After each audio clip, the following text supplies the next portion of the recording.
आज तीन बड़ी खबरें आपकी समातों की नज़र करूंगा। सबसे बड़ी खबर, हिंदुस्तान में पहली बार मार्शल लॉ के बादल उमड़ आए। क्या हिंदुस्तान में मार्शल लॉ लगने लगा है for the first time in the history of Hindustan? क्या? और दूसरी खबर, एपी सिंह ने पाकिस्तान के 4-5 लड़ाका त्यारे और एक निगरान त्यारा उनको मार गिराने का दावा किया है। कितनी हकीकत है इसमें और कितनी सच्चाई है, कितना झूठ है, इस पर भी पूरा ऑपरेशन करते हैं व्लॉग में। और तीसरी बड़ी खबर पाकिस्तान से, पाकिस्तान के आर्मी चीफ अमेरिका में मौजूद हैं। क्या अच्छा हो सकता है और क्या नुकसानदेह हो सकता है, किसके लिए अच्छा है किसके लिए बुरा है, तमाम तर डिटेल आपको बताएंगे इस व्लॉग में। अगर चैनल पे नए हैं तो चैनल को लाजमी सब्सक्राइब करें, वीडियो को ज़्यादा से ज़्यादा लाइक और शेयर करें। नाज़रीन काम, सबसे पहले आपको बताता चलूँ, अपिंदरा द्विवेदी जो आर्मी चीफ हैं हिंदुस्तान के, उन्होंने पहली बार हिंदुस्तान की हिस्ट्री में कोई इस तरह के इशारे देने शुरू कर दिए हैं नरेंद्र मोदी को, बीजेपी सरकार को, कि मोदी सरकार की रात की नींदें भी हराम कर दी हैं उन्होंने। और बहुत सारे जो सीनियर तज्जिया निगार हैं उनका ये कहना है कि बहुत कभी इम्कानात हैं इस चीज़ के कि हिंदुस्तान की इंडिया की हिस्ट्री में पहली बार इंडिया में मार्शल लॉ लग सकता है। जी हाँ, 77 ईयर पाकिस्तान को बने हो गए हैं, ऑलमोस्ट 78 होने वाले हैं तकरीबन अब 14 अगस्त को, और 15 अगस्त को हिंदुस्तान को भी इतना ही टाइम हो जाएगा बने हुए, क्योंकि एक दिन के फ़र्क से पहले दिन पाकिस्तान आज़ाद हुआ, दूसरे दिन हिंदुस्तान ने ऐलान किया। तो 77-78 साल हिस्ट्री में पहली दफ़ा हिंदुस्तान में मार्शल लॉ लगने के इम्कानात, क्योंकि अपिंदरा द्विवेदी जो आर्मी चीफ हैं इंडिया के, उन्होंने उनकी एक्टिविटीज़ और उनकी मूव्स जो हैं इस तरह की हैं कि वो कुछ अलग करने जा रहे हैं। ऑपरेशन सिंदूर में नाकामी के बाद और बदनामी के बाद उन्होंने बीजेपी से और स्पेशली अपने पीएम नरेंद्र मोदी से शदीद नाराज़ दिखाई दिए, और उन्होंने कहा कि इंतहाई गलत फैसला था ये बीजेपी का। अपनी मकबूलियत को बढ़ाने के लिए मोदी ने हिंदुस्तान के नाम को बदनाम किया और पूरी दुनिया में हिंदुस्तान की बदनामी हुई। और इससे भी बड़ा जो उनका खदशा या उन्होंने जो अपने ख्याल का इजहार किया, उन्होंने कहा कि हिंदुस्तान को दुनिया में आइसोलेट किया जा रहा है, अमेरिका हिंदुस्तान से नाराज, टेरिफ मजीद बढ़ाया जा रहा है, ट्रंप इल्ज़ाम पे इल्ज़ाम लगाई जा रहा है हिंदुस्तान पे, रूस के ताल्लुकात इंडिया के साथ मजीद खराब हो गए, चाइना जब दिल करता है फेंटा लगा देता है हिंदुस्तान का, और अभी भी नाराज है, इतने अच्छे हालात नहीं है उनके भी। ईरान के साथ अच्छे हालात अच्छे नहीं है, अफगानिस्तान के साथ हालात अच्छे नहीं है, पाकिस्तान को तो समझा ही दुश्मन जाता है। यानी हिंदुस्तान हर तरफ से घेरा जा रहा है, और हिंदुस्तान को बचाना है या बीजेपी की हुकूमत को बचाना है, ये फैसला अब करने का वक्त आ गया है।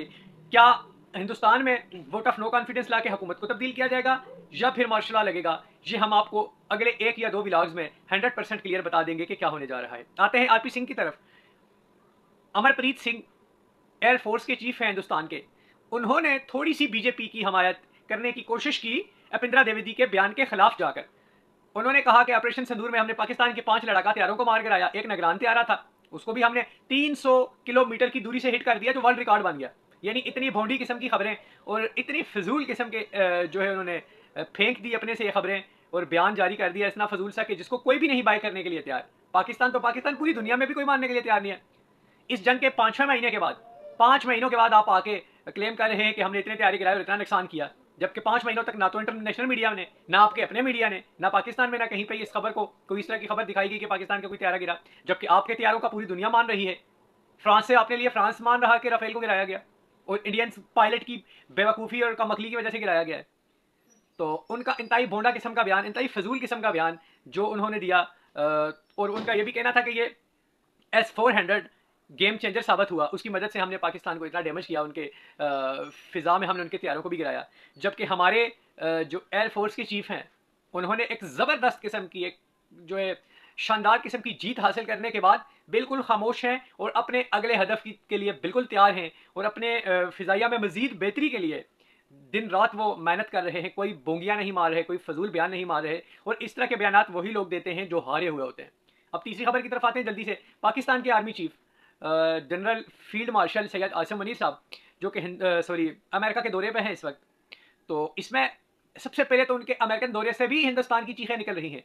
मेजर जो इनके हैं, वो एक मेजर भी कहना उनको, मेजर की तो इन्हें साफ़ी तो उनको कह नहीं सकते, गोरी आरिया जो इनके यूट्यूब पे बैठे होते हैं, उन्होंने एक जूठों की दुकान खोली हुई है वहाँ पे, तो वो मिलियंस में उन्होंने सब्सक्राइबर कहीं से ले लिया, बाई किए, फेक सब्सक्राइबर है क्या, अल्लाह बेहतर जानता है, लेकिन वो इतना झूठ है और उनकी आज तक कोई एक खबर भी सच्ची साबित नहीं हुई। ठीक है, उन्होंने तो उनके अंदर आग लगी हुई है, कह रहे हैं पाकिस्तान का आर्मी चीफ अमेरिका में क्या कर रहा है।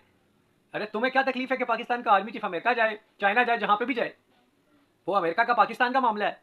तो आसिम मनीर साहब कुछ मजीद डिटेल जो है डील्स के लिए अमेरिका में दोबारा गए हैं, वहाँ पे मौजूद हैं। कुछ पसे पर्दा जो मामलात हैं, जो ज़ाहिर है आवाम को एकदम से नहीं बताया जा सकता, तो वो पाकिस्तान के हक़ में ज़रूर बेहतर होंगी, और पाकिस्तान की बेहतरी ही के लिए वो भी कोशिश कर रहे हैं। तो जिससे चीखें निकल रही हैं हिंदुस्तान की, और हमारे पाकिस्तान में भी जबकि पीटीआई के जो चेयरमैन हैं इमरान खान साहब, उन्होंने बारहा मरतबा ये बात बताई कि फ़ौज पाकिस्तान के लिए एक मजबूत फ़ौज बहुत लाजमी है, फ़ौज के बगैर कोई मुल्क भी कामयाब नहीं है। तो लेकिन यहाँ पे अनफॉर्चुनेटली कुछ लोग फ़ौज के ख़िलाफ़ भी प्रोपोगंडा कर रहे हैं, और गलत किस्म के इल्ज़ामात भी लगा रहे हैं, और इस तरह के बयानात दे रहे हैं, और फिर उसके बाद जब वो गिरफ्त में आते हैं तो उसके बाद आके माफ़ी मांग लेते हैं मीडिया पे। या तो अगर आपके पास सबूत हैं, कोई भी अदारा, फौज हो, कोई भी अदारा हो, अगर वो गलत काम कर रहा है, अगर उसके सबूत हैं, तो फिर आके केस करो और उसको साबित करो। और अगर इल्ज़ाम लगा दिया तो चाहे आपकी जान चली जाए, लेकिन अपने बयान से एक कदम पीछे ना हटो। लेकिन एक दिन में इल्ज़ाम लगा लेना, पकड़ाई आए, अगर फेंटा लगा तो फिर वो उस पर माफ़ी मांग लेना, ये कोई बात भी नहीं है। अगर आपको लगता है कि आप हक पे हैं तो फिर डट जाएं, उस पर खड़े हो जाएं। दुआ है अल्लाह तबारक व तआला से कि आप जहाँ भी हो ठीक भी हो और महफूज भी हो। अपना और अपने चैनल का बहुत सारा ख्याल रखिएगा। इजाज़त दीजिए। अस्सलाम वालेकुम व रहमतुल्लाह।